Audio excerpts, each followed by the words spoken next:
कभी कभी ऐसा लगता है ना कि कुछ लोगों की इंग्लिश कितनी नेचुरल और स्मूथ लगती है। इसका एक सीक्रेट है, एक छोटा सा ग्रामर का टूल जो आइडियाज को आपस में चिपका देता है। तो आज चलिए इसी सीक्रेट से पर्दा उठाते हैं। जरा स्क्रीन पर देखिए, बाईं तरफ के सेंटेंस कितने रोबोटिक और टूटे टूटे से लग रहे हैं, है ना? और वहीं दाईं तरफ कितना नेचुरल फ्लो है। तो भाई ये जादू है क्या जो दाईं तरफ के वाक्यों को इतना बेहतर बना रहा है? तो चलिए देखते हैं आज का हमारा सफर कैसा रहेगा। हम पहले प्रॉब्लम को देखेंगे, फिर उसके सॉल्यूशन को यानी कंजंक्शंस को समझेंगे। फिर हम इसके 3 मेन टाइप्स जानेंगे, उन्हें सही से इस्तेमाल करने के रूल्स देखेंगे और आखिर में समझेंगे कि ये हमारे लिखने बोलने के तरीके को कैसे बदल सकते हैं। तो चलिए अब पर्दा उठाते हैं इस जादू से और मिलते हैं हमारी कहानी के हीरो से, जिसे कहते हैं कंजंक्शन। तो ये कंजंक्शन आखिर है क्या? अरे सीधे सीधे कहें तो ये भाषा का फेविकोल है। इसका काम है भाषा के अलग अलग टुकड़ों को चिपकाकर एक स्मूथ और मीनिंगफुल आइडिया बनाना। ये सिर्फ एक शब्द नहीं है, बल्कि सोच को जोड़ने वाला एक पुल है। अब मजे की बात यह है कि ये बड़े काम के हैं। ये रवि और सीता जैसे सिंपल शब्दों को भी जोड़ सकते हैं, सुबह में और रात में जैसे फ्रेजेस को भी, और सबसे पावरफुल काम, ये पूरे के पूरे आइडियाज यानी क्लॉजेस को भी जोड़ देते हैं, जिससे हमारी बात में गहराई आती है। ऑलराइट, तो अब जब ये पता चल गया है कि कंजंक्शंस करते क्या हैं, तो चलिए इनके पूरे परिवार से मिलते हैं। हाँ, इनके 3 मेन टाइप्स हैं और सबका अपना अपना खास रोल है। सबसे पहले हैं कोऑर्डिनेटिंग कंजंक्शंस। ये समझ लीजिए कि ये सबसे ज्यादा इस्तेमाल होते हैं। इनका काम है बराबरी का रिश्ता बनाना।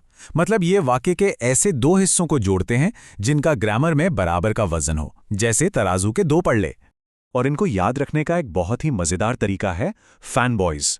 ये एक्रोनिम हमें 7 कोऑर्डिनेटिंग कंजंक्शंस को याद रखने में मदद करता है। हर लेटर एक अलग कंजंक्शन और उसके काम को दिखाता है, कारण बताने से लेकर नतीजा दिखाने तक। चलिए एक एग्जाम्पल देखते हैं।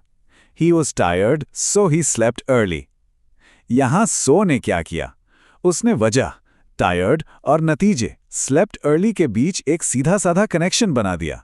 देखा कितना सिंपल और कितना इफेक्टिव। चलिए अब दूसरे टाइप पर आते हैं, सब ऑर्डिनेटिंग कंजंक्शंस। ये तब काम आते हैं जब एक आइडिया मेन हीरो हो और दूसरा उसका सपोर्टिंग एक्टर। मतलब एक मेन आइडिया होता है और दूसरा उस पर निर्भर होता है, उसे और जानकारी देता है। इस सेंटेंस को देखिए जरा, although he is rich he is unhappy. यहां ऑल्दो एक कॉन्ट्रास्ट दिखा रहा है। मेन बात है ही इज अनहैप्पी और ऑल्दो ही इज रिच एक एक्स्ट्रा जानकारी है जो उसे और इंटरेस्टिंग बना रही है। यही तो है इन कंजंक्शंस का कमाल, बाद में वजन आ जाता है। और आखिर में आते हैं कोरिलेटिव कंजंक्शंस। ये भाषा के जय वीरू हैं। ये अकेले काम नहीं करते, हमेशा जोड़ी में आते हैं और वाक्य के 2 बराबर के हिस्सों को एक साथ जोड़ते हैं। इनमें से कई जोड़ियों को तो हम सब जानते ही हैं, है ना? ईदर और नीदर नॉर, बोथ हैंड। जब इनका एक हिस्सा दिखता है तो पता होता है कि दूसरा भी आसपास ही होगा। ये एग्जाम्पल बिल्कुल साफ कर देता है कि ये कैसे काम करते हैं। She is not only smart but also hard working. यहां नॉट ओनली और बट ऑल्सो मिलकर दोनों खूबियों पर, स्मार्ट होने पर और मेहनती होने पर बराबर का जोर दे रहे हैं। इससे मैसेज और भी पावरफुल हो जाता है। ओके, तो टाइप्स तो समझ लिए, पर सिर्फ जानना काफी नहीं है, है ना? अब देखते हैं कि इन्हें एक प्रो की तरह इस्तेमाल कैसे करना है और कौन सी आम गलतियों से बचना है। एक बहुत बहुत जरूरी नियम है कॉमा का। जब भी फैन बॉयज कंजंक्शन का इस्तेमाल करके 2 ऐसे छोटे छोटे सेंटेंस को जोड़ा जाए जो अपने आप में पूरे हों, तो कंजंक्शन से ठीक पहले एक कॉमा लगाना ही है। ये छोटा सा कॉमा बहुत जरूरी है। अगला नियम है पैरेलल स्ट्रक्चर। सुनने में भारी लगता है पर है बहुत आसान। इसका मतलब है कि जब हम किसी लिस्ट को जोड़ते हैं तो लिस्ट की सारी चीजें एक ही फॉर्मेट में होनी चाहिए।